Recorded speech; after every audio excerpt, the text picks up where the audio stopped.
vai passar para vocês é que talvez essa semana, quem precisar acompanhar, que vocês façam a gravação, acho que a gente não vai conseguir pôr na segunda, tá? Provavelmente, acho que na quarta de maio. Nosso computador ele é um pouco novinho e está um pouquinho chatinho na hora desse tamanho. A gente vai providenciar uma criança nova. Então pode ser que essa semana a gente vamos fazer o possível, tá bom? Então vamos nesse momento, né, nos preparar para mais uma aula, agradecendo essa espiritualidade presente que preparou todo esse ambiente e pedindo a eles que permaneçam conosco e nos ajudem na assimilação dos ensinamentos da tarde. Por isso, nesse momento, em pensamento, peço a vocês que me acompanhem, como o Cássio nos colocou semana passada, né? Nós temos aí 2 códigos de felicidade, né?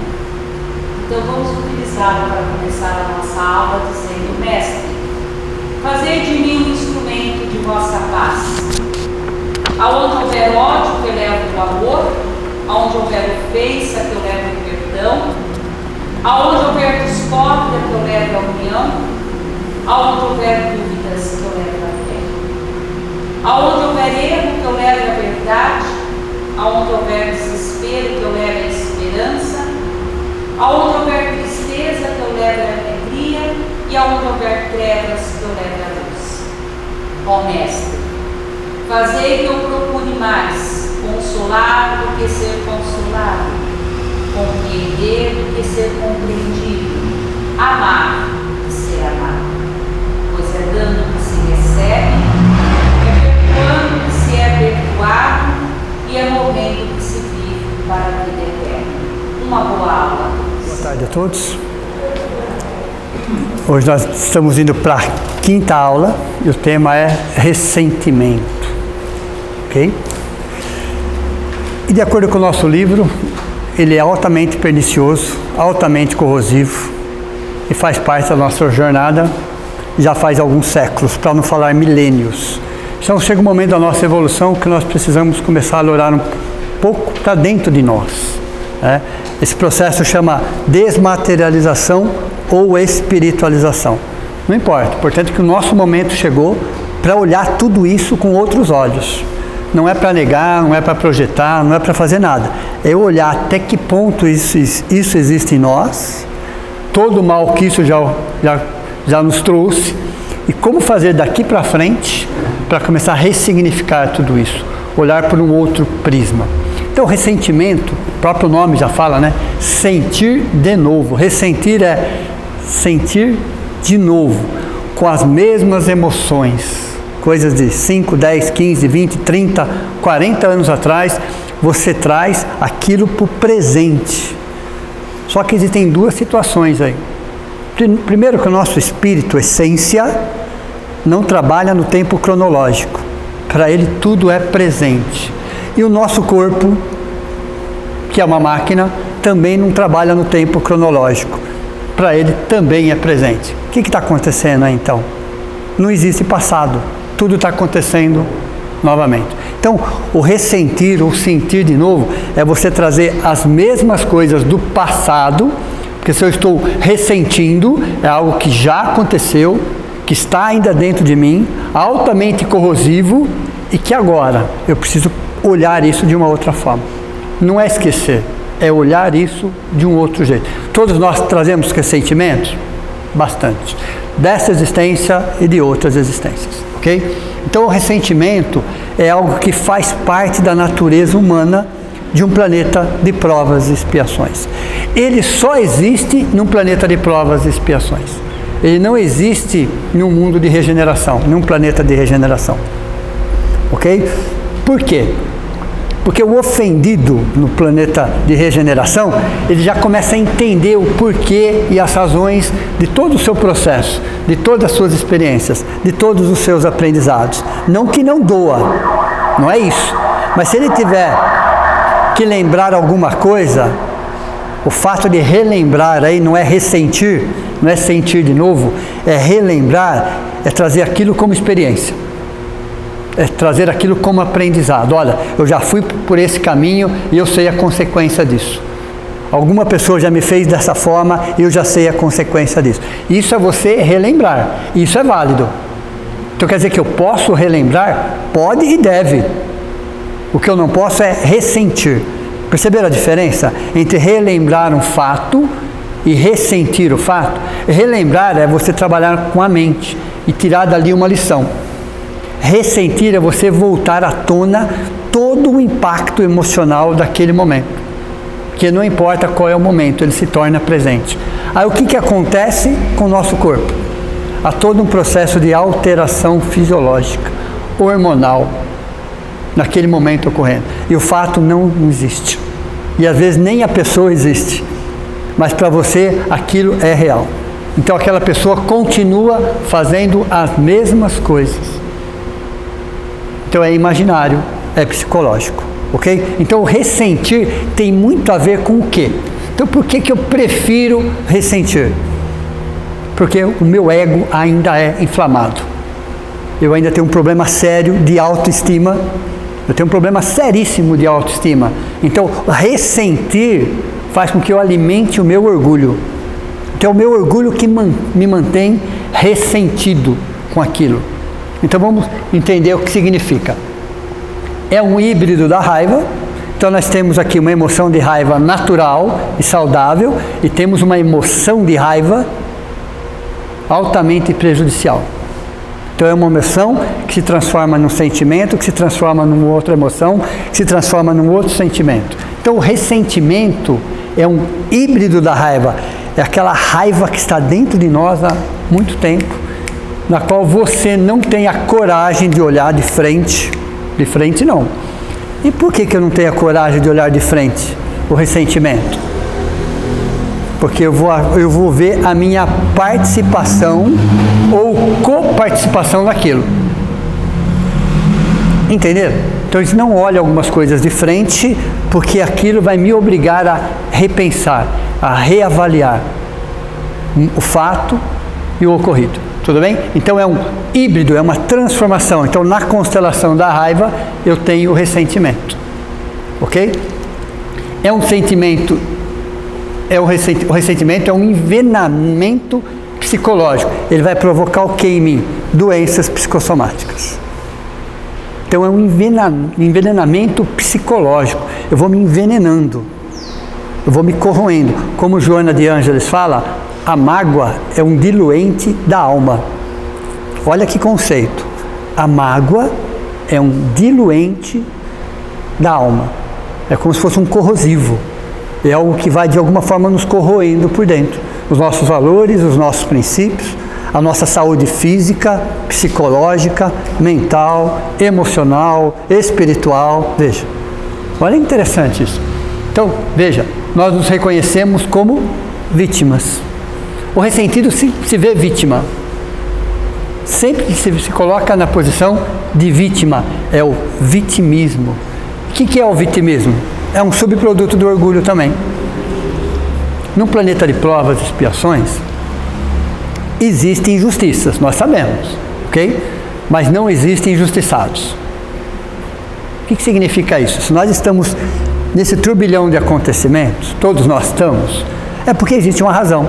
Ou você está em expiação frente àquela situação, ou você está em provas frente àquela situação, ou você está em missão frente àquela situação. Deu para vocês entenderem? Então tudo que está acontecendo conosco tem a ver com o nosso crescimento espiritual. Ou é realmente uma expiação, ou é uma prova, ou é uma missão. Na maioria das vezes, provas, ok? Na maioria, mas também é expiação e raríssimas vezes é missão. Então entendam que todos os fatos, todos os acontecimentos, todas as situações que acontecem conosco têm a ver com o nosso crescimento espiritual. Então você vai reavaliando, você vai ressignificando, você vai entendendo de uma forma mais madura. Você para de ser espiritualmente infantil para começar a pensar como adulto nesse sentido. Não que não doa, não é essa a colocação. Não que não machuque, não é essa a colocação. Mas você sabe que quem controla os seus sentimentos são vocês, somos nós. Nós damos um controle remoto dos nossos sentimentos, das nossas emoções, para as pessoas cuidarem. Vocês já fizeram isso alguma vez ou não? Quantas? Então alguém vai controlar o que você sente, o que você pensa. É alguém que vai controlar, não é você que está controlando, não é você que está no controle das suas emoções e sentimentos. Então nós deixamos muitas vezes que pessoas, situações cuidem dos nossos sentimentos e emoções, ok? Isso se chama deliberação. O ressentimento é uma constelação de outros sentimentos. Então o ressentimento ele vai criar outros sentimentos dentro daquilo. Então o sentimento gera outro sentimento, que gera outra emoção. Entre eles, a mágoa, a raiva, a inveja, o desejo de vingança, uma submissão ao fato, uma carência e uma passividade.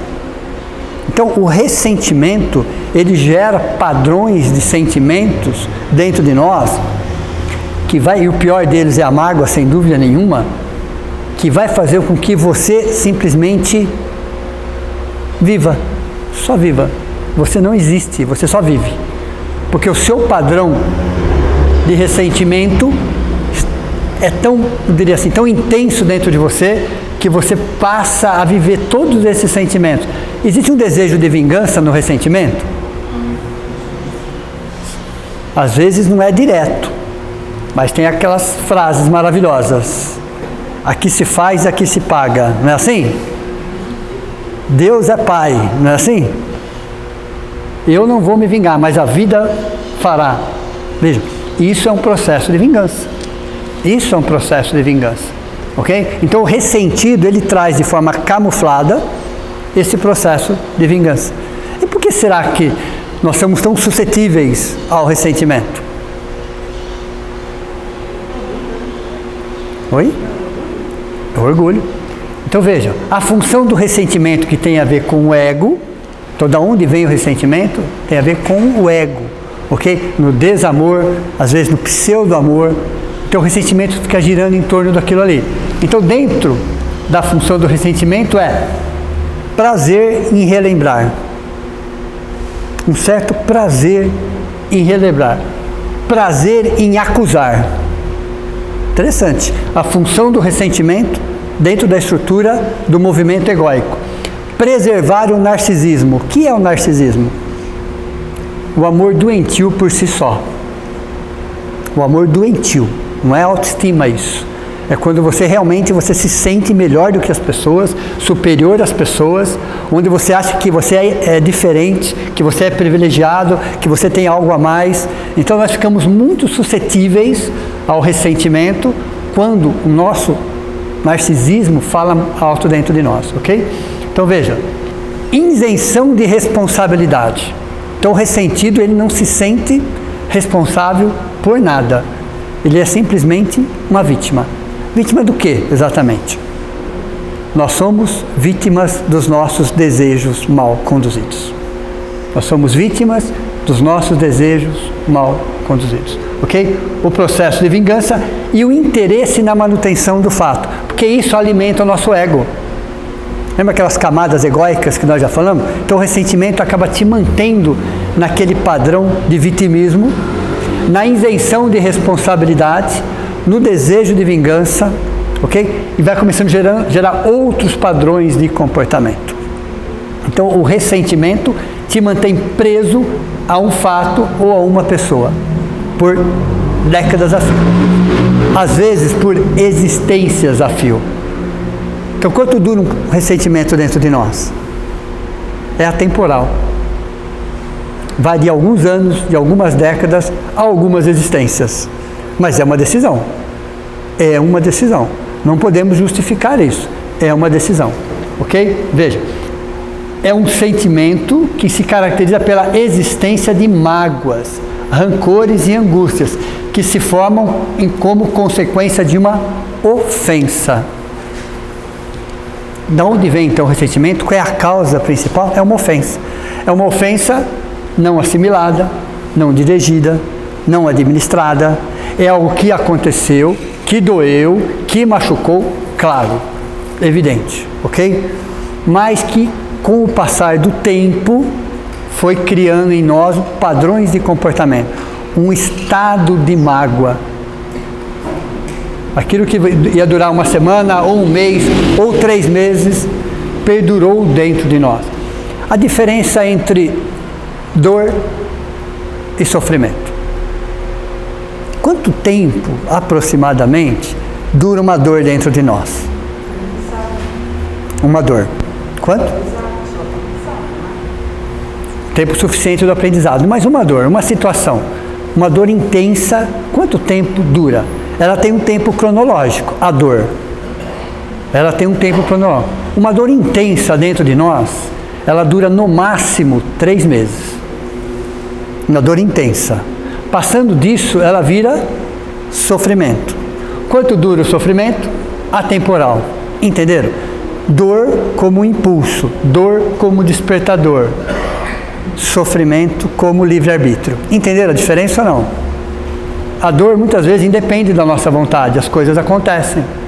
Às vezes você está fazendo o seu melhor e acontece alguma coisa. É uma dor que todos nós vamos sentir. Mas essa dor intensa, em função de qualquer coisa, quanto tempo vai durar dentro de mim? A dor, ela é curta, é de curta duração, 3 meses no máximo. Depois ela muda para sofrimento. E a fórmula do sofrimento é S igual a R ao quadrado. Sofrimento é igual a resistência ao quadrado. Deu para vocês entenderem ou não? Quanto mais eu resistir, maior vai ser meu sofrimento. Deu para vocês entenderem? Então, sofrimento é livre-arbítrio. Dor é impulso evolutivo. Então, a primeira coisa é entender que existe uma diferença entre dor e sofrimento. Dor é natural, é normal, até saudável. Sofrimento é livre-arbítrio, é escolha. Entenderam? Aí nós temos a dor evolução, a dor expiação, a dor auxílio e a dor sensibilização. Tudo isso dentro do montante dor. O sofrimento não. Você para o tempo ali, ó, e aquilo fica dentro, perdurando por semanas, meses, anos, décadas, existências dentro de você. Então, dor e sofrimento são coisas diferentes. Deu para vocês entenderem? Então, veja, essa ofensa que vai acontecer. E por que será que somos altamente ofendíveis? Interessante. O ser humano, provas e expiações, ele é altamente ofendível, porque ele já traz uma ferida aberta dentro dele. Ele já traz coisas mal resolvidas dentro dele. Ele já traz um vazio existencial muito grande dentro dele. Então, qualquer coisa que aconteça, para ele dá uma dimensão maior. Ele não sabe de onde ele veio, o que ele está fazendo aqui, para onde ele vai. O porquê e o para quê das situações. Ele simplesmente reage. Então, essa ofensa, muitas vezes, que acontece, e acontece com todos nós, mas muitas vezes nós pensamos na ofensa recebida e na ofensa que nós de alguma forma provocamos, ou não. Será que às vezes através de palavras, de atos, de atitude, de gestos, ou de ausências, nós também não ofendemos as pessoas? Até que ponto nós estamos isentos de ofender as pessoas? Às vezes uma palavra mal colocada, às vezes um gesto, às vezes uma ausência, às vezes nem é consciente, mas muitas vezes agimos de forma consciente e ofendemos as pessoas. Então é uma moeda de duas faces. Eu também ofendo, também sou ofendido. Eu preciso entender até que ponto essa ofensa vai gerar em mim um ressentimento. Até que ponto esse ressentimento vai gerar em mim uma mágoa. E é um estado de mágoa. Olha, interessante. Você está num estado de mágoa. E por que recebe a qualificação de estado? Porque perdura no tempo. Não é tempo cronológico. Aí não é mais tempo cronológico. Então o sofrimento não é mais tempo cronológico. A mágoa não é mais tempo cronológico. É tempo espiritual. É tempo espiritual. Vai durar até o momento que você decidir que aquilo tem que acabar. Chega um momento que você cansa daquilo. Você esgota. Aí você fala, chega, não aguento mais, não suporto mais.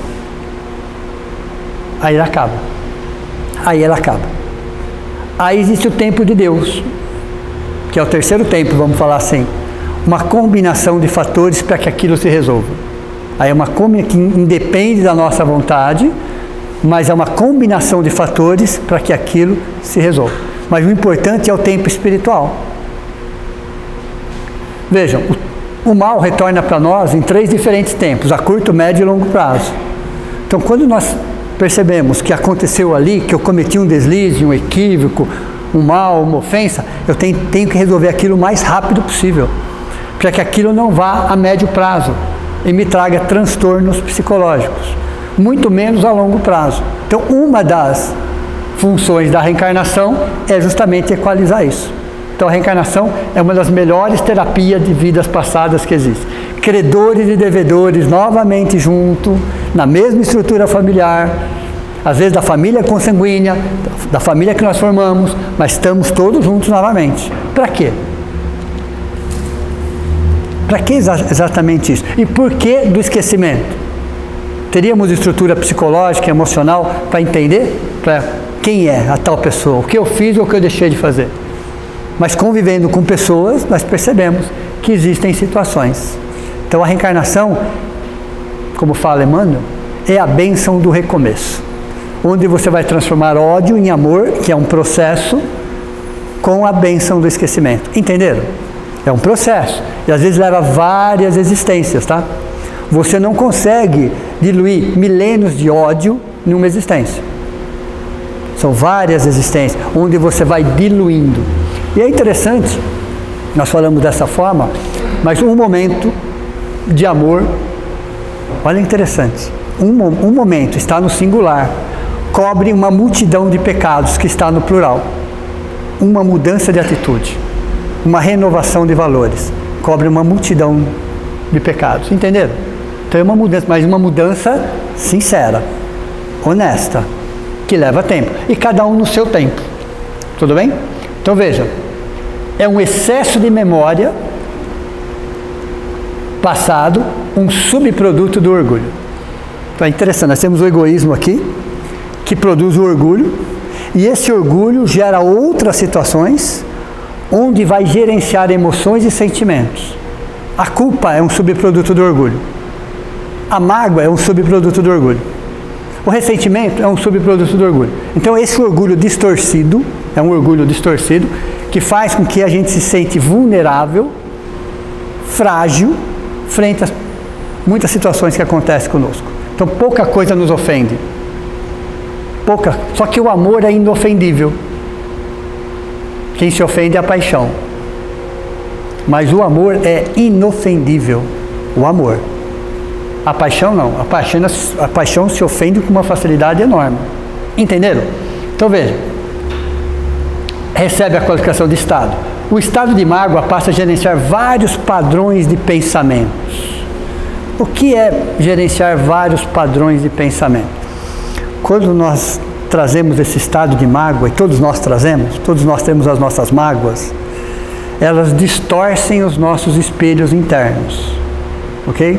Elas distorcem, e nós passamos a enxergar as pessoas, situações, fatos de forma distorcida. A mágoa distorce a nossa visão da vida. A mágoa faz com que a gente comece a enxergar a vida de forma acinzentada. Aí vem o pessimismo, vem o negativismo, vem a falta de motivação. Então, quando eu sou uma pessoa magoada, eu sou uma pessoa ressentida. Se eu sou uma pessoa ressentida, eu não consigo enxergar a vida com todo o seu colorido, porque a mágoa é cinza. Deu para você entender ou não? A vida é como se ela tivesse ficado cinza. Tudo está numa tonalidade de cinza. Ou um cinza mais claro, ou um cinza mais escuro. Mas tudo é cinza. Eu não consigo enxergar um céu azul. Para mim está acinzentado. Porque o estado de mágoa passa a gerenciar a minha visão de pessoas e fatos. É isso que a mágoa nos faz conosco. Sentimentos que se transformam em pensamentos, que se transformam em palavras, que se transformam em ações, que se transformam em hábitos, que se transformam em caráter, que se transformam em destino. Sentimentos. Olha o que a mágoa faz aqui. Vamos trocar a palavrinha mágoa. A mágoa vai, de alguma forma, administrar os meus pensamentos, que vai administrar as minhas palavras, que vai administrar as minhas ações, que vai transformar os meus hábitos, que vai gerar o meu destino. Entenderam? Culpa de quem? De quem me magoou. Agora vamos aprender a conjugar o verbo amar. Porque até então era tão fácil falar assim, né? Tal pessoa me magoou. Vocês já falaram isso alguma vez ou não? Já falamos isso muitas vezes. Essa mágoa que tem aqui foi tal pessoa que produziu. Ela fez isso, ou deixou de fazer isso. Quantas vezes nós já fizemos e já falamos dessa forma? A mágoa que eu carrego é aquela pessoa, aquela situação. E aí a gente vem aprender aqui como é que nós vamos conjugar esse verbo magoar. Primeiro, a mágoa é um verbo pronominal, é um verbo reflexivo, que tem que ser conjugado com o pronome. Então, entender a palavra. Entender o significado, a semântica das palavras, muitas vezes faz com que a gente entenda a essência da palavra. Nós não damos muita importância para isso, mas cada palavra tem seu significado, cada palavra tem a sua essência. Então, quando eu pego uma palavra, eu vou buscar a história dessa palavra, como se formou essa palavra, ela vai me explicar muito. Então, a mágoa é um verbo pronominal, um verbo reflexivo que tem que ser conjugado com pronome. Um pronome indicativo. Eu tenho que indicar alguém que foi o autor daquilo. Só que não é uma terceira pessoa. Quem é a causa em mim? É uma deliberação pessoal. Então as pessoas vão gerar situações? Sim. Nós vamos gerar situações? Vamos. As pessoas vão nos ofender? Sim. Nós vamos ofender as pessoas? Sim também. Por quê?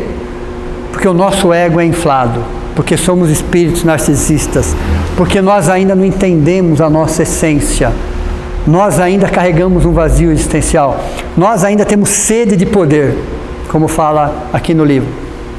O ser humano ainda precisa se ver em destaque de alguma forma, o ser humano ainda precisa achar que ele é melhor, superior. Então, quando acontece qualquer coisa nesse sentido, o ego dele se sente ofendido, aí vem a mágoa. Então, a mágoa é uma deliberação pessoal. É você que escolheu manter esse estado dentro de você. É uma escolha, ok? É uma escolha pessoal, que você vai levar por muito tempo. Então, quando eu vou conjugar o verbo amar, fica assim, eu me magoei. Não foi o outro que me magoou.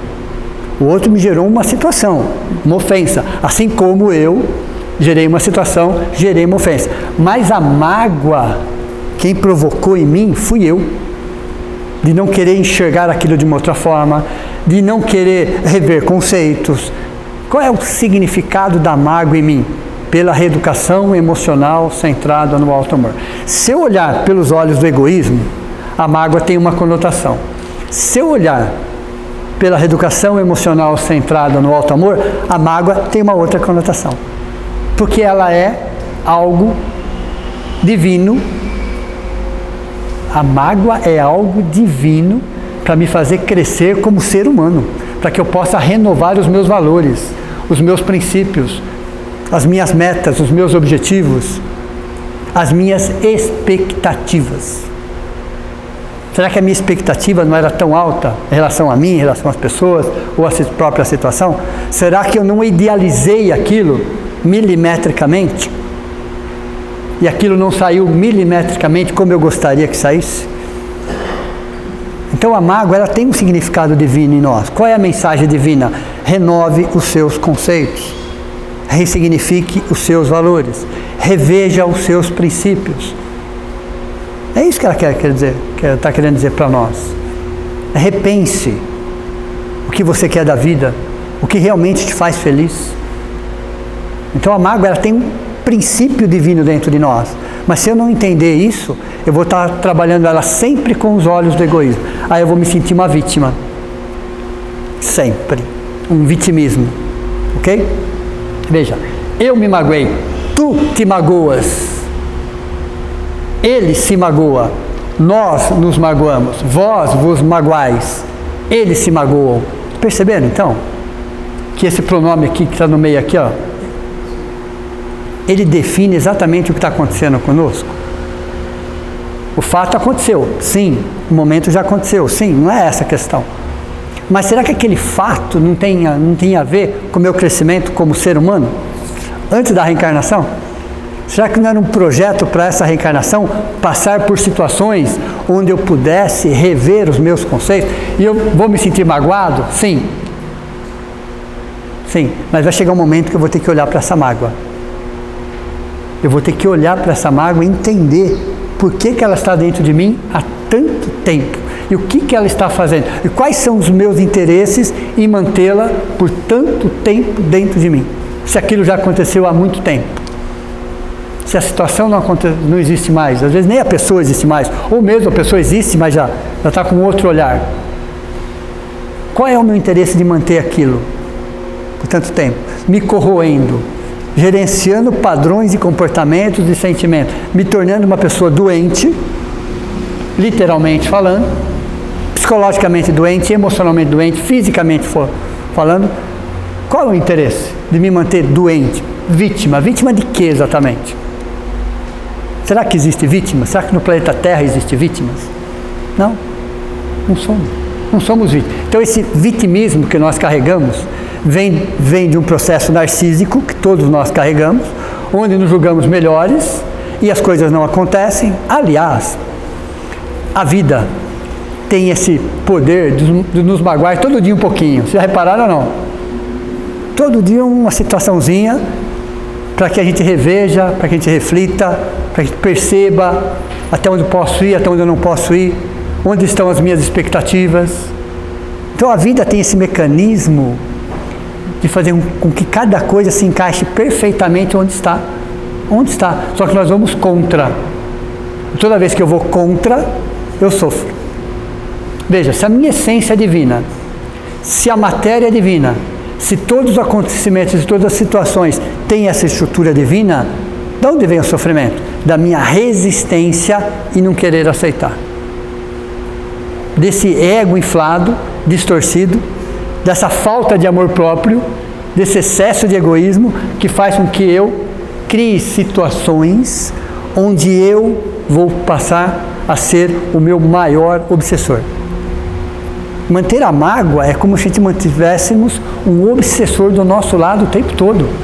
O tempo todo. Somos nós mesmos que criamos esse obsessor. E ele vai nos desgastando, vai nos desgastando, e vai nos desgastando, e vai nos desgastando. Percebam que mais de 90% das doenças são psicossomáticas. Mais de 90% das doenças. Doenças que começam no sentimento, vão para o pensamento e aí vai extrapolando para o físico. E o nosso corpo, como é uma máquina que trabalha à base de impulsos, vai pegando esses impulsos e vai se desorganizando completamente. Se desvitalizando completamente. Então, mais de 90% das doenças tem a ver com o quê? Com a mágoa. Existe até o ressentimento social. Além de ter o individual, tem o coletivo. As pessoas que se sentem vítimas da sociedade. Pessoas que elas estão magoadas com a sociedade, com o sistema, com o mundo, com o governo, com tudo. Elas se sentem vítimas. Olha, não há um objeto. Há algo que não atende às suas expectativas, às suas idealizações. Veja, as nossas idealizações, elas têm como base a baixa autoestima. Então nós idealizamos o mundo, idealizamos as pessoas, idealizamos os nossos relacionamentos com baixa autoestima. E essas idealizações, ilusões, que não se concretizam, não é para se concretizar, vai gerar em nós o quê? O melindre, a intolerância, o perfeccionismo, que é a terceira camada. Entenderam? Então o problema está na onde? Na idealização? Não, na baixa autoestima. Quando o ser humano começa a trabalhar a autoestima, o amor a si mesmo, o auto-amor, ele vai dissolvendo, ele vai diluindo esses processos de mágoa. Então mágoa nada mais é do que o orgulho ferido. As coisas não saíram milimetricamente como gostaríamos. Milimetricamente. O mundo não respondeu às nossas expectativas. E aí nós nos magoamos. como se essa resistência fosse mudar o mundo, mudar as pessoas. Então a maior dor que nós temos é a dor da ilusão. Essa é a maior dor do ser humano. A maior carência é a carência afetiva. Veja, a pior droga é a mentira. O maior desafio é o perdão. Veja, esses são os 4 pilares: a autoilusão, a autocarência, o auto-perdão, a auto-mentira. Então nós vamos idealizando, e a gente vai percebendo que os nossos interesses pessoais foram contrariados. E agora, como resolver isso? Isso já está instalado dentro de nós há muito tempo. Já nascemos magoados. Olha, interessante. Ou renascemos magoados. Já reencarnamos, já trazendo uma carga no nosso mob, uma carga de mágoa para a próxima existência. O nosso corpo vai se desenvolver baseado nessas informações. Fomos para o plano espiritual, recebemos todo o tratamento, porém, ainda não buscamos as causas. Então nós não temos uma consciência, nós temos uma pseudoconsciência. Vou explicar isso melhor para vocês. Quando nós temos uma consciência de uma situação, você vem para tentar amenizar, minimizar aquela situação. Quando você tem uma pseudoconsciência, você quer resolver tudo. Você quer saber em uma existência, você quer resolver todos os problemas externos. Todos os problemas externos. Com a sua família, com a sociedade, com a instituição. Você quer resolver tudo fora de você. Mas mal você sabe que você não está resolvendo o seu. Você não percebe que só resolver problemas externos não está te ajudando a entender o que acontece. É mais uma fuga psicológica. Entenderam? Então, quem dá mais trabalho no plano espiritual?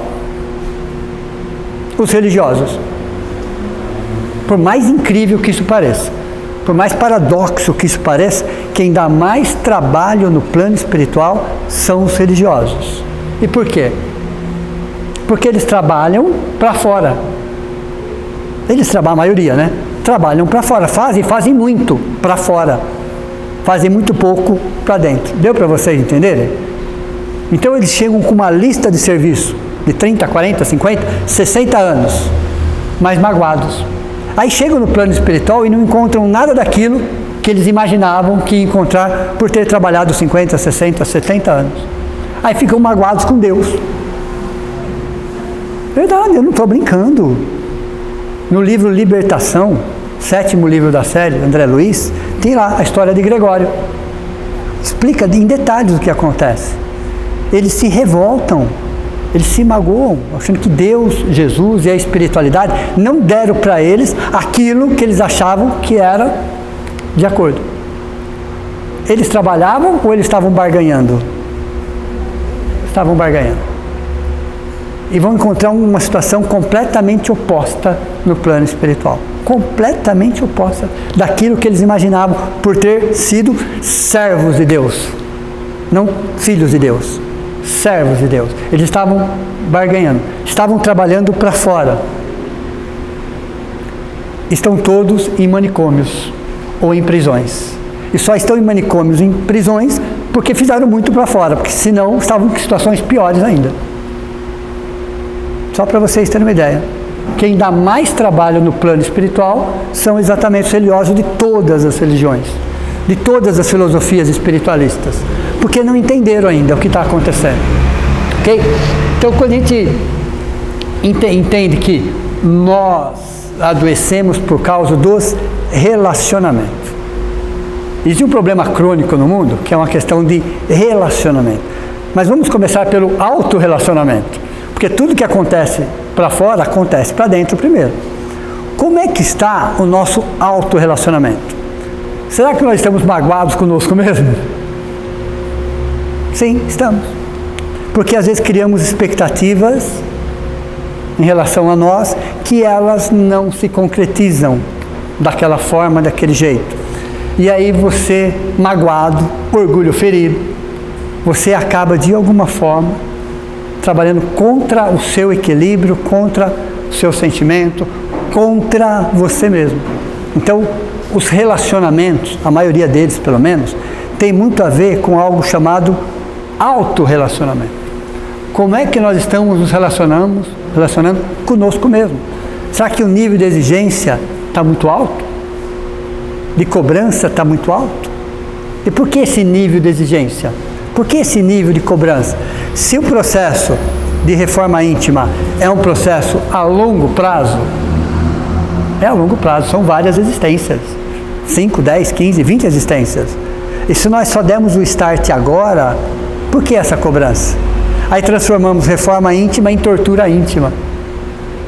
E não é assim. Uma coisa está aqui, outra coisa está aqui. Aqui é até relativamente fácil. Mas estar aqui, atravessar essa distância aqui, é algo extremamente complicado. Difícil. Difícil. É a estrada mais longa que existe. A que vai do cérebro ao coração. É transferir o que se pensa, o que se sabe, para o que se sente. Existe uma distância. Quantas vezes nós estávamos pensando de um jeito e sentindo de outro? Já aconteceu isso com vocês ou não? Sabendo que é o certo, fizemos o errado. Porque fomos pela emoção, pelo sentimento. Então veja, nós hoje temos um volume de informação, um volume de conhecimento, justamente para trabalhar o interno.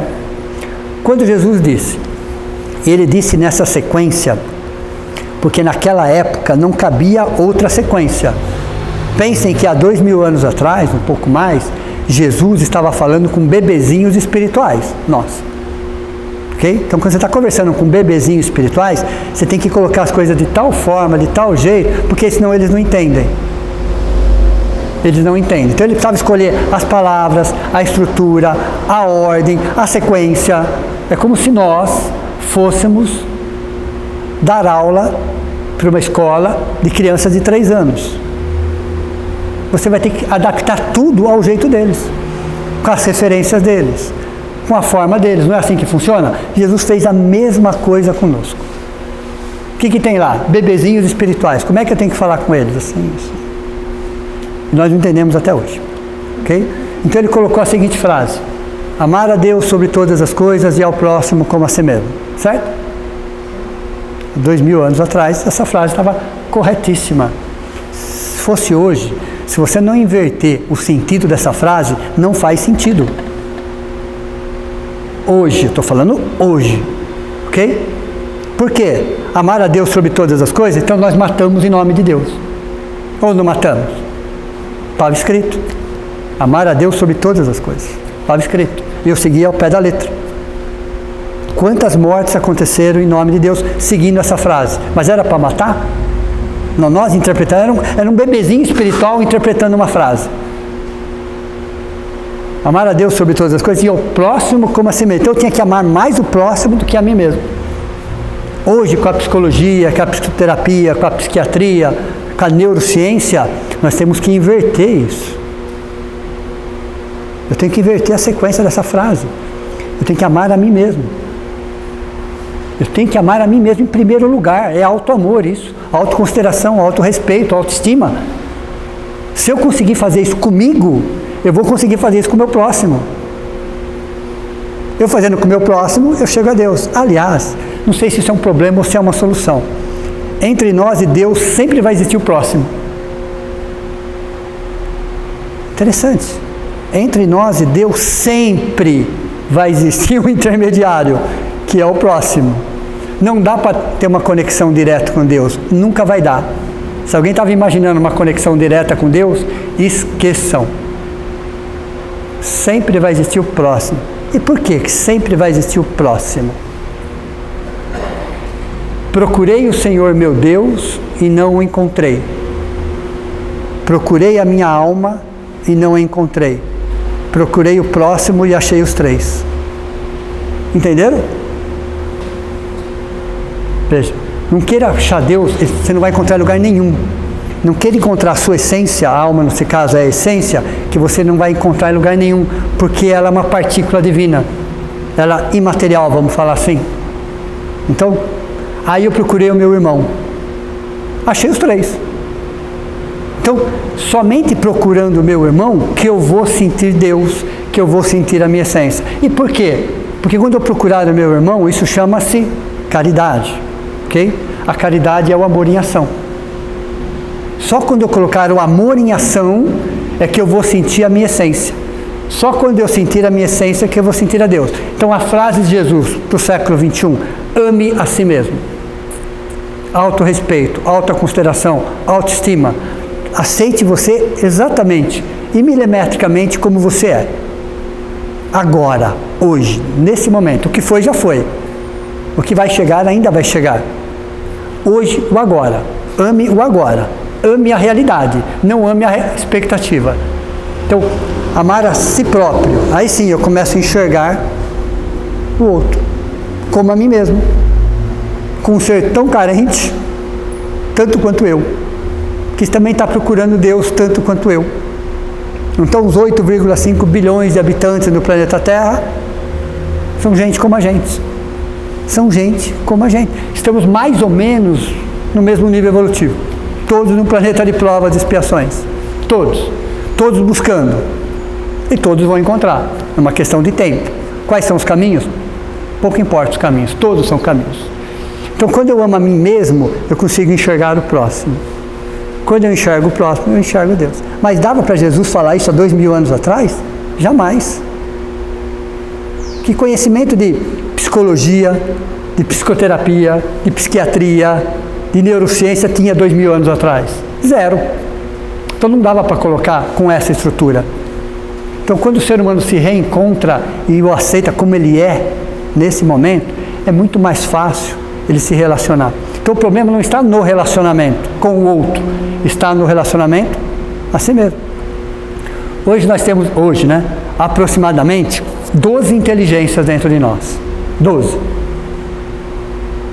Por enquanto. Até descobrir mais alguma. Tá? Então nós temos o QI, que é a inteligência verbal ou linguística. Isso foi descoberto em 1910, mais ou menos. Nós temos a inteligência matemática, lógica matemática, foram as duas primeiras. Depois nós temos a sinestésica, que é do movimento, a pictográfica, que é do desenho, ok? A espacial, que é das criações. Olha que interessante. A naturalista, que tem a ver com natureza. Nós temos a musical. Então veja, todos nós temos.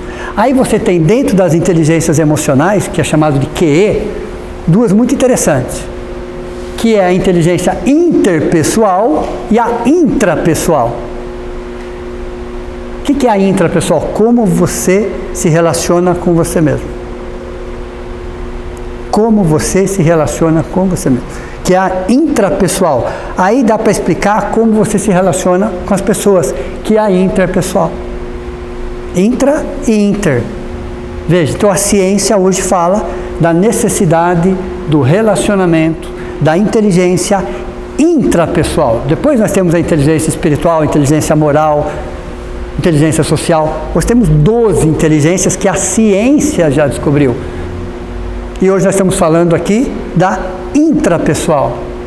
Como que o ser humano se relaciona. Então eu tenho mágoas. Quais são elas? Eu vou relembrar uma por uma.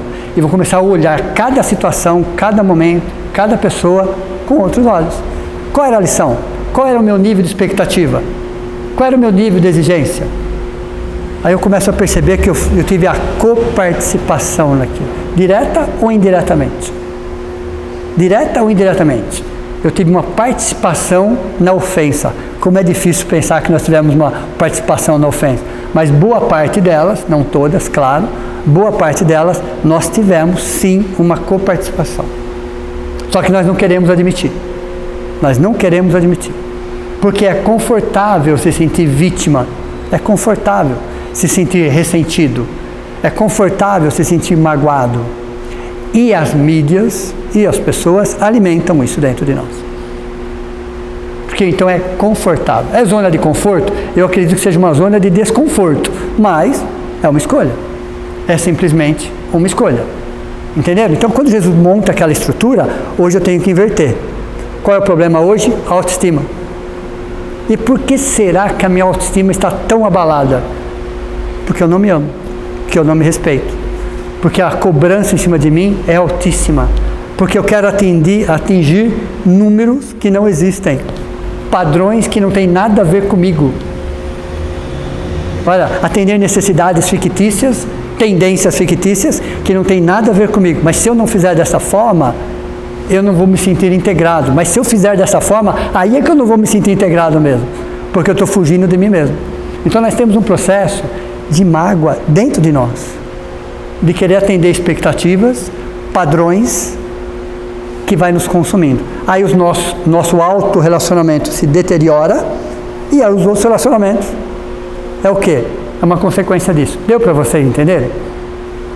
Muitas vezes, dentro de um relacionamento, eu cobro do outro aquilo que nem eu faço. É interessante, né? Dentro de um relacionamento, às vezes, a cobrança que o outro não faz aquilo por mim, mas nem eu faço. Nem eu faço aquilo por mim, mas eu quero que o outro faça aquilo por mim. E ele tem que fazer, inclusive. Veja, como ele tem que fazer? Perceberam? Como nós fazemos? Então, o relacionamento, nós nos magoamos por causa do relacionamento, e só os íntimos, de alguma forma, causam esse sentimento em nós. E por que só os íntimos? Quando eu falo os íntimos, são os mais próximos. Por que alguém distante não consegue fazer isso? Porque está distante. Só alguém muito próximo de mim pode gerar um estado de mágoa, que é uma decisão minha. Pode gerar uma ofensa que se transforma num ressentimento, que se transforma numa mágoa, porque tem que estar próximo. Eu tenho que estar vinculado emocionalmente. Entenderam?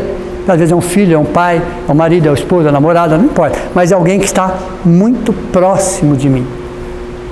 Tão carente quanto. Tão carente quanto. Então não está na estrutura do ser humano, não está na estrutura do ser humano ofender, magoar, prejudicar, trair, qualquer coisa nesse sentido. Mas por que isso acontece? Porque ele está desalinhado da sua essência. Deu para vocês entenderem ou não? Quando nós estamos desalinhados da nossa essência, como se fosse um eixo, ok? O eixo, a nossa essência. Quando eu estou desalinhado da minha essência, eu crio esses padrões, eu crio essas ilusões, eu crio essas cobranças. E aí eu vou me magoando, eu vou me ferindo, eu vou me machucando. As doenças psicossomáticas, os transtornos mentais. Isso gera de um padrão de comportamento alimentado por séculos, alimentado pela mídia, onde cabe no meu ego, mas não cabe na minha essência. Na minha essência não cabe. Então o que a minha essência fala? Perdoa. O que o meu ego fala? Não perdoa. E ainda me vingo. Não é assim? Na primeira oportunidade. Aí você fica com esse conflito.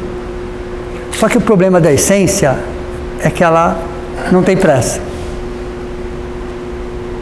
O ego tem pressa. Perceberam? A personalidade tem pressa. A essência não tem pressa. Deus não usa de violência, usa do tempo.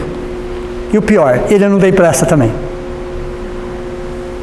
Ainda se você cutucar um pouquinho mais, ele vai falar, mas você tem uma eternidade inteira pela frente.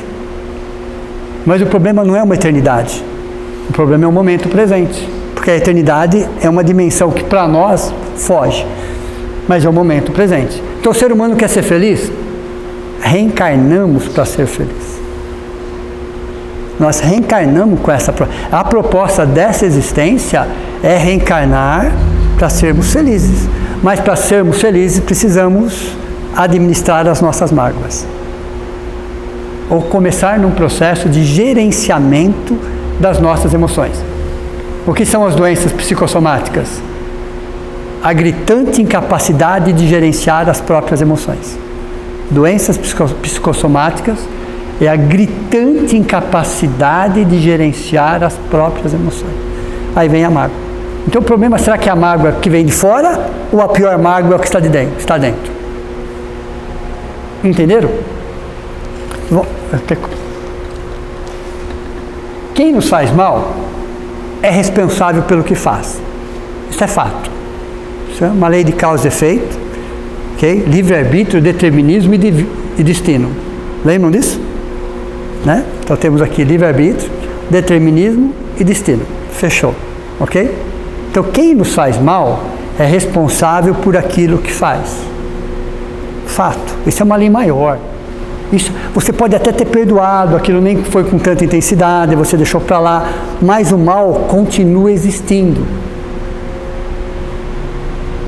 O mal dentro de você. Deu para vocês entenderem ou não? Enquanto você não ressarcir aquilo com a sua consciência, você tem que ressarcir aquilo com a sua consciência. Aquilo persiste dentro de você.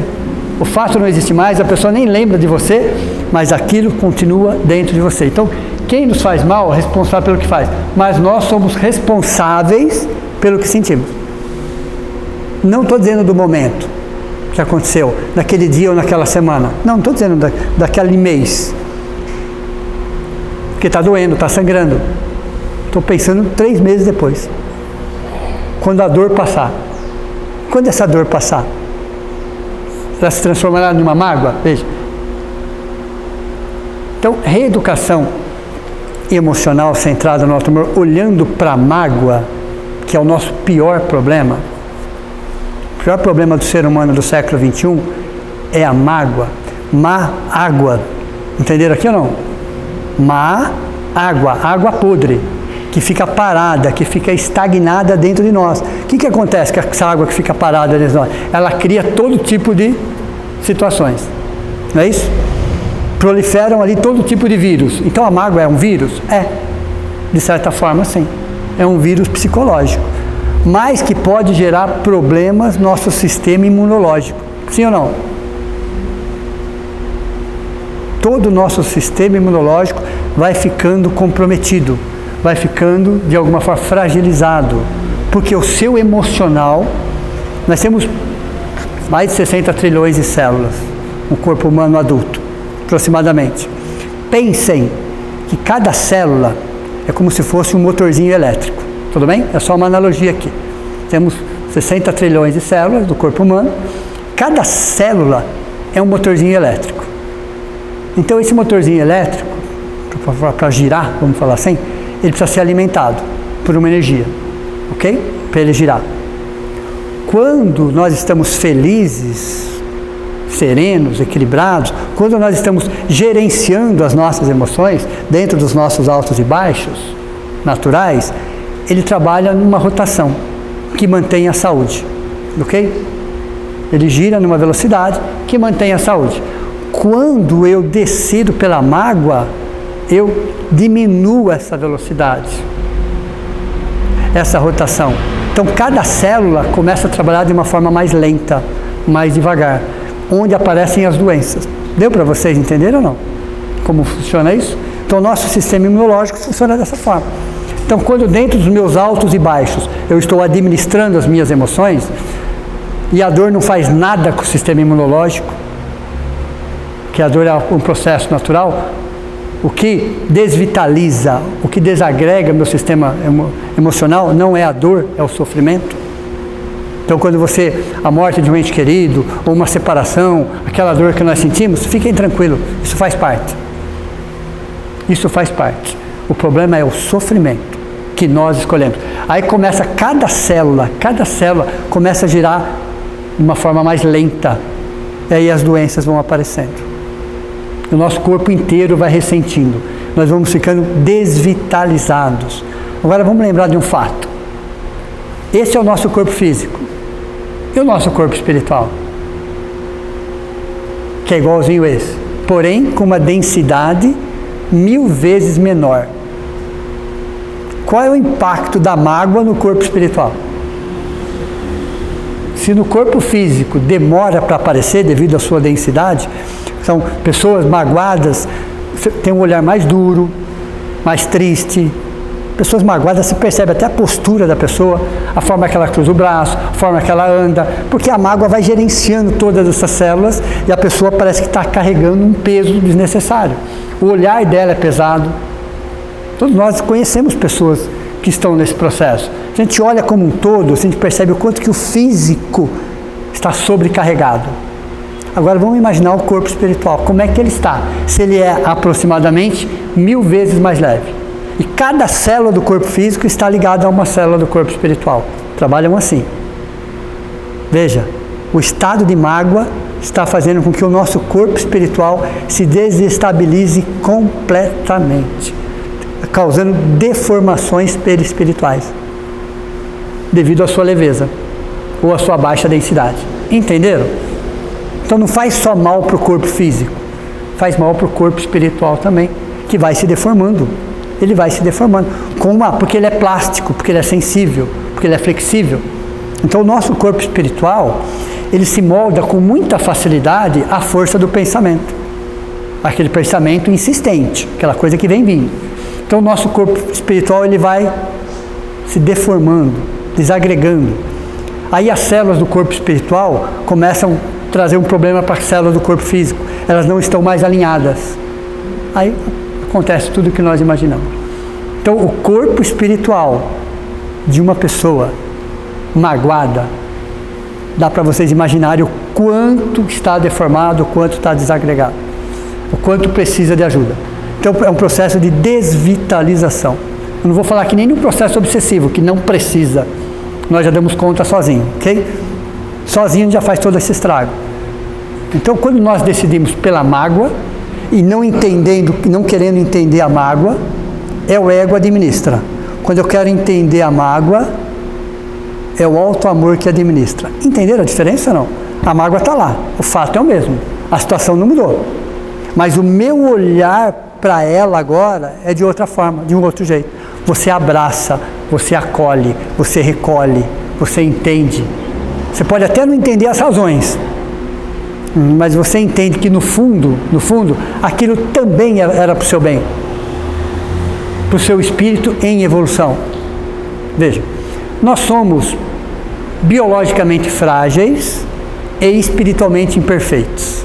Vamos colocar da seguinte forma: nós somos biologicamente frágeis e espiritualmente perfeitos. Então significa que nós também vamos nos equivocar com alguém. Nós também vamos ofender alguém. Nós também, no momento de invigilância, vamos falar determinadas coisas, fazer determinadas coisas. Porque nós somos espíritos, um planeta de provas e expiações. Então a primeira coisa que eu tenho que entender para administrar o processo de mágoa é entender que eu também ofendo, que eu também acabo me equivocando, que eu também sou infeliz em algumas situações, nas palavras e nos atos. Segundo, o processo da ofensa, ele foi pessoal, ele foi direto, ou ele não tinha muito a ver comigo, mas eu peguei como se fosse meu. Ele foi impessoal, por exemplo, alguém próximo de nós, na família ou no local de trabalho, faz um comentário e você pega aquele comentário como se fosse para você, e você se sente ofendido. De repente alguém, um chefe fala alguma coisa no meio do departamento, ou na família, alguém fala qualquer coisa, você acha que foi para você. Aliás, você não acha, você tem certeza.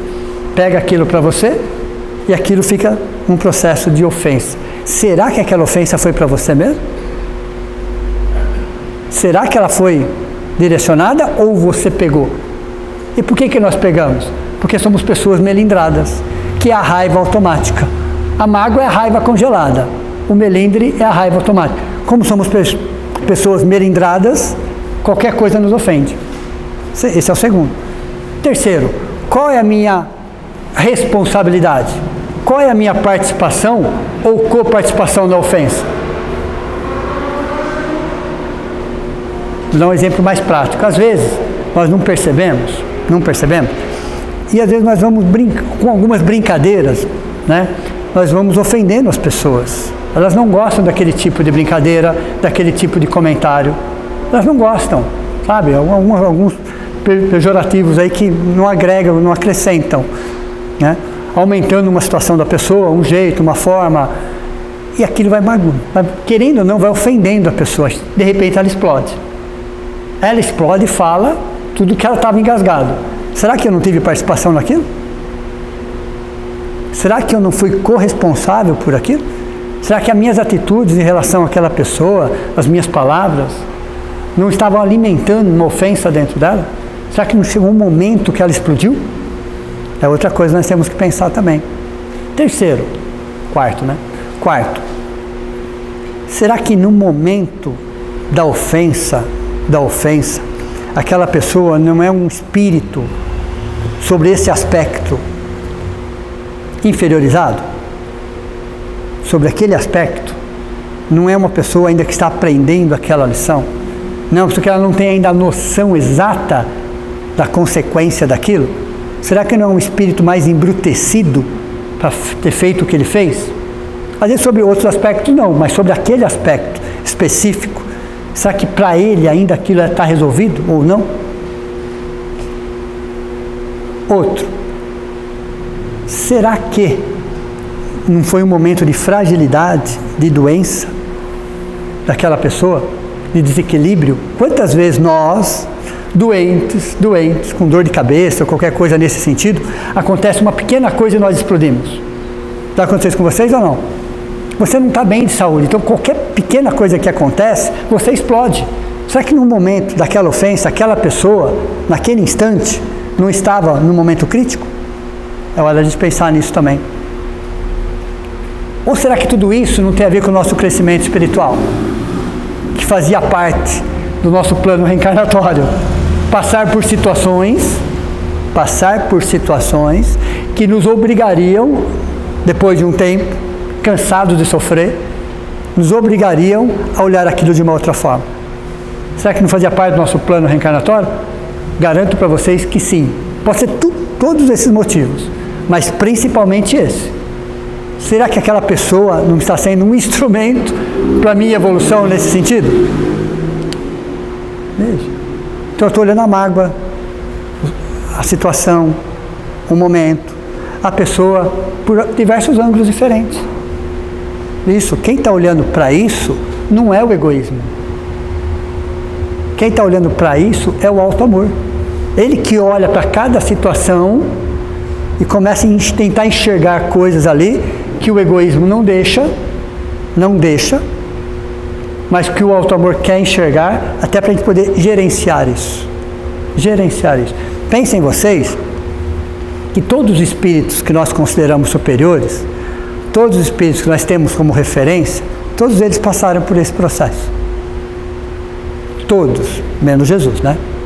É um caso à parte. Jesus é um caso à parte, ok? Porque ele já era um Cristo há 4,5 bilhões de anos atrás. Então o processo dele acontece num outro momento. Mas todos os espíritos que nós temos como referência passaram por isso. Precisaram passar por isso. Quanto tempo? Cada um teve o seu tempo. Pode ser que alguns deles em uma década resolveu, outros em um milênio, mas todos resolveram. Então os espíritos superiores perdoam? Não, nenhum deles. Porque eles não se ofendem. Porque para eu perdoar alguém, eu preciso necessariamente me sentir ofendido. Eles não se sentem ofendidos. E por que será que eles não se sentem ofendidos? Porque a autoestima deles é alta.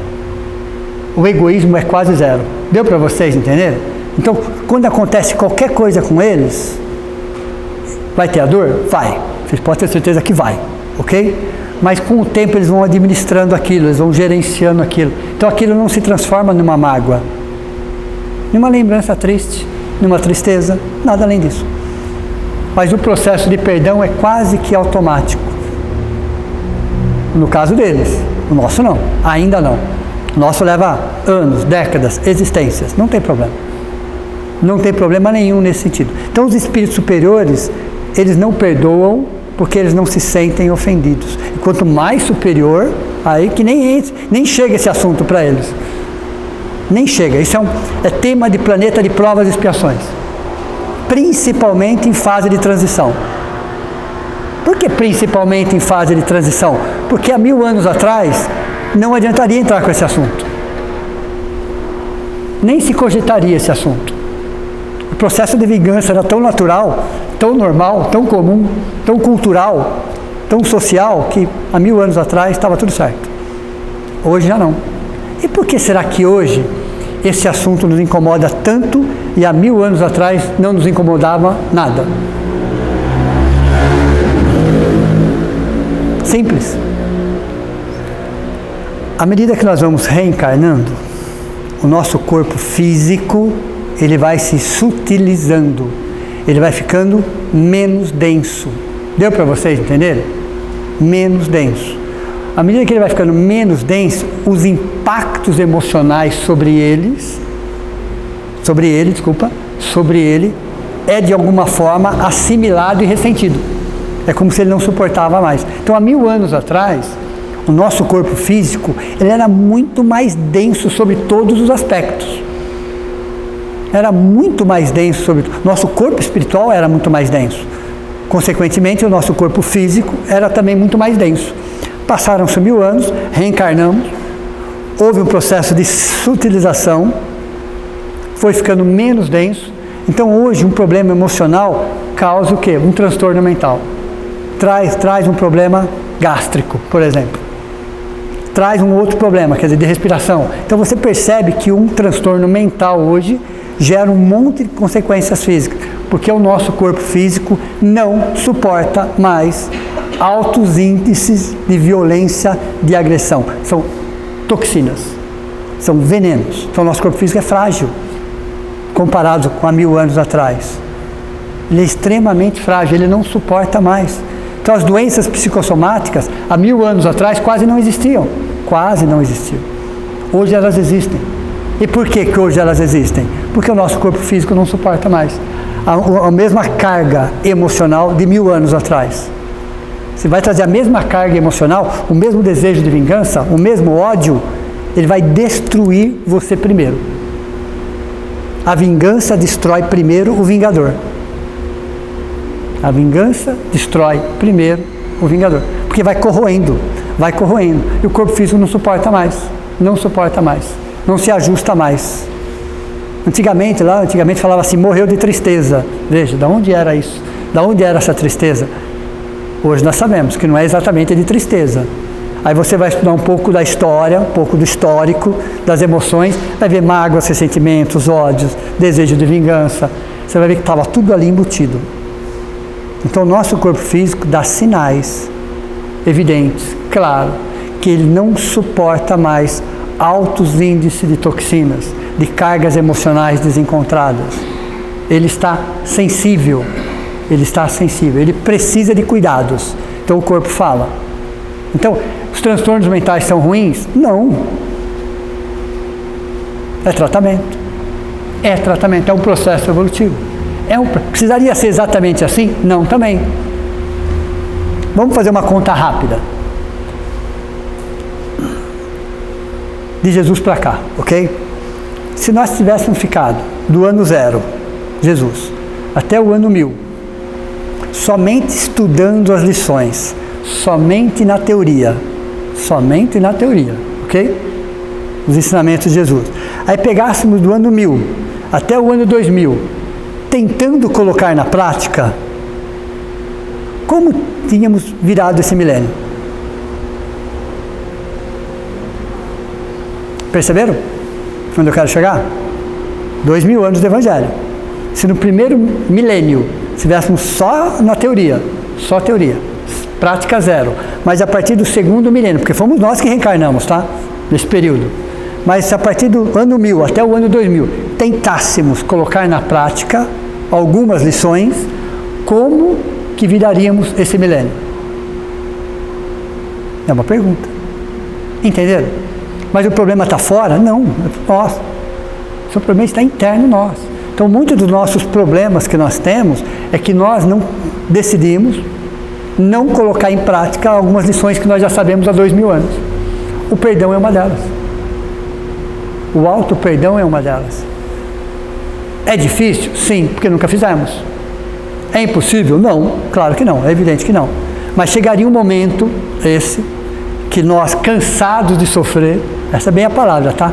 Cansados de sofrer, precisaríamos buscar um alento, precisaríamos buscar uma ajuda, precisaríamos buscar um alívio que fizesse sentido. Porque nós já cansamos, eu acredito, de culpar o mundo, de culpar as pessoas, de se justificar. Cansamos. Chega um momento que o espírito cansa. A evolução é um processo de desidratação, para quem não sabe. Nós perdemos líquidos, ou chorando ou suando. Então é melhor perder líquido suando, ok? Então, evoluir é desidratar. Mas como é que vai sair esse líquido? Chorando, sofrimento, ou suando trabalhando? É uma decisão. É uma decisão. Então é hora de a gente começar a trabalhar todas essas mágoas, não negar nenhuma delas, olhar para cada uma delas, entender, o que você quer me ensinar, que eu não estou querendo aprender. Qual é a lição essencial? Mas abraça, acolhe, trabalha a honestidade emocional. Vocês vão perceber o quanto de crescimento como ser humano. Aí não é mais humano, é o ser humano. O humano não perdoa de jeito nenhum. O ser humano entra no processo de perdão. Aí começamos a nos sentir o quê? Aliviados. Bom, se Deus é o amor incondicional, se Deus está em tudo, tudo está em Deus, vamos falar assim, né? Deus está em tudo e tudo está em Deus, e o amor é uma constante no universo, o amor é uma constante no universo, então quer dizer que o sofrimento ele não existe, ele é ilusório, é uma ilusão criada pelo ego. O sofrimento é uma ilusão criada pelo ego. Ele não existe como realidade, ele é fictício. O sofrimento ele é fictício, ele é psicológico, ele é irreal. Que se Deus está em tudo, tudo está em Deus, e um dos atributos de Deus é o amor, e o amor é inofendível, e Deus é imprevisível, pior ainda. O amor é inofendível e Deus é imprevisível. Como é assim Deus é imprevisível? Ele vai agir no momento certo, na hora certa, da forma certa. Sempre. Ok? Então o amor é inofendível e Deus é imprevisível. Eu tendo esses dois fatores dentro de mim, eu entendo que o sofrimento é uma ilusão que eu criei, baseado no ego. No ego. Não a dor. O sofrimento. Então a mágoa é uma ilusão. É uma ilusão criada pelo meu ego, que me mantém, de alguma forma, mal administrado. Nós nos transformamos, como fala o Augusto Cury, nós nos transformamos em mendigos emocionais, que precisam de muito para sentir pouco. Perceberam isso já ou não? O ser humano do século XXI, ele precisa de muito para sentir pouco. Sofremos de obesidade emocional. Nos transformamos em agiotas da emoção. Nos doamos, mas cobramos juros exorbitantes. Veja. Numa sociedade onde você tem todos os recursos de conhecimento, numa sociedade onde você tem liberdade, que nunca tivemos tanta liberdade, numa sociedade onde você tem recursos para buscar tratamento, você tem lugares para você se divertir, a indústria do entretenimento, e somos considerados a geração mais triste e a mais doente. Essa conta não está fechando. E por quê? Porque o problema não é externo, o problema é interno. Então quando eu pego a mágoa e trago para dentro de mim e abraço, ela me ensina como ser feliz. E como quer ser feliz? Renove os seus conceitos, reavalie os seus propósitos, diminua as suas expectativas, tenha suas metas, tenha seus objetivos e tenha os seus sonhos, sempre. Mas entenda que você reencarnou para ser feliz. E administrar as próprias emoções, os próprios sentimentos, é a regra principal. O problema não é mais externo. O problema é exclusivamente interno. Uma boa noite a todos vocês. Muito obrigado. Claro.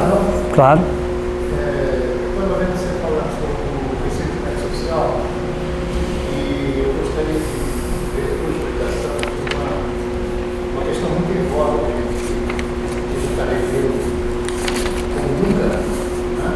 A questão do preconceito, principalmente o preconceito racial. Então existem três vertentes que explicam esse preconceito racial. Vamos chamar o racial como direção religiosa. Tá? Existem três vertentes. Uns dizem que é uma questão cultural de hoje, ou seja, eu reencarno numa situação, numa cultura preconceituosa, então eu me transformo no cara do preconceito. Tá? Outros dizem que é uma herança genética, como a famosa herança genética, ou seja, veio no DNA, isso não existe. E outros dizem que é algo que veio de vidas passadas.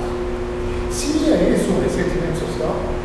vamos lá. Então, nós somos preconceituosos, não só na questão racial, mas em todo tipo de preconceito, porque o espírito, ele é herdeiro de si mesmo. Então ele já traz isso dentro dele para ser trabalhado, para ser revisto, ok?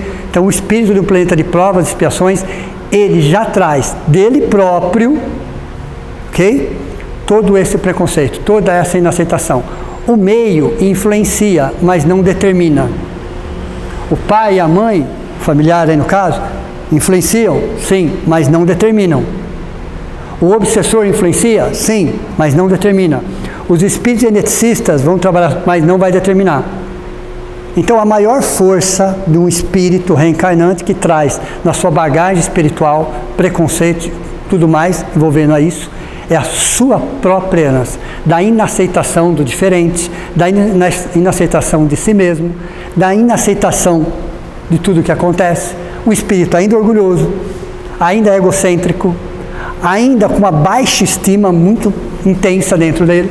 Então, para ele, tudo que é diferente do padrão dele não merece respeito, não merece consideração. Ok? Então, esse preconceito é um problema espiritual. É um problema espiritual. Não é um problema exatamente do meio, que pode influenciar. Então, se esse espírito já traz dentro da sua herança preconceito e a família, vamos dizer assim, alimenta ainda mais, ele já traz 60%, eu colocar mais 10, fica 70%. Deu para vocês entenderem? Mas não é a família, não é a sociedade, não é o meio, é ele, ok? Então o meio influencia, sim, mas não determina. O que determina o espírito reencarnante ser o que ele é a herança de si próprio. São as nossas deficiências como espírito, né? Então esse momento que o mundo está passando, né? Não exatamente. Não exatamente, porque os antepassados também fazem parte dessa família na lateral, ok? É lógico que você tem espíritos afins aí, que pensam e sentem do mesmo jeito. Então, um espírito preconceituoso reencarna numa família preconceituosa, ok? Aí você tem uma situação, mas entender que nós somos herdeiros de nós mesmos. Se você somar as 4 forças abaixo, né? Abaixo, elas não ficam preponderantes considerando a de cima. A de cima, que é dele, por isso que eu coloquei vertical, ok? De cima para baixo, é preponderante em tudo. Se somar as 4, fica 40. Ainda assim é 60. O dele prepondera. Então nós somos herdeiros de nós mesmos, nesse momento evolutivo. Então o mundo está trazendo todas essas questões, às vezes sai de um extremo para ir para o outro, até chegar no caminho do meio, mas é justamente para que tudo isso seja discutido, debatido, conversado, e aí cada um mostra o seu momento evolutivo, a sua vontade de aprender e reaprender, ou não. Mas toda essa situação está acontecendo nesse momento delicado para mostrar que se depois de 2000 anos do Evangelho, você vai ser um agente complicador ou um agente facilitador frente a essas questões que estão dentro de nós. A sociedade só é um reflexo de nós. Nós temos preconceito? Sim, todos nós temos. Esse é um fato. Em maior intensidade ou em menor intensidade, todos nós carregamos um tipo de preconceito ou vários. Todos nós. Reencarnamos justamente para rever esses conceitos ou esses preconceitos. Então, quando fala é cultural, não é cultural. É social, não é social. É familiar, não é familiar. Isso influencia? Sim, claro, evidente, mas não determina. Ok? Então.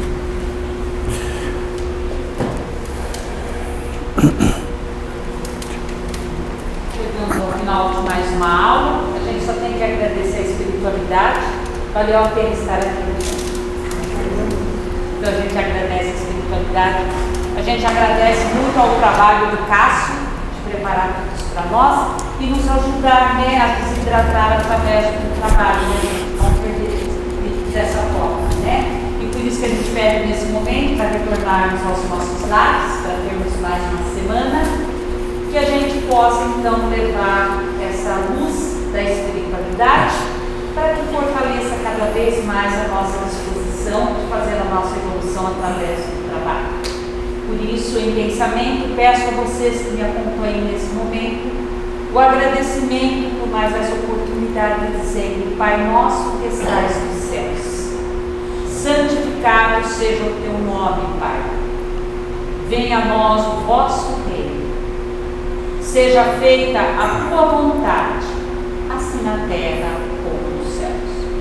O pão nosso de cada dia, dai-nos hoje, Senhor.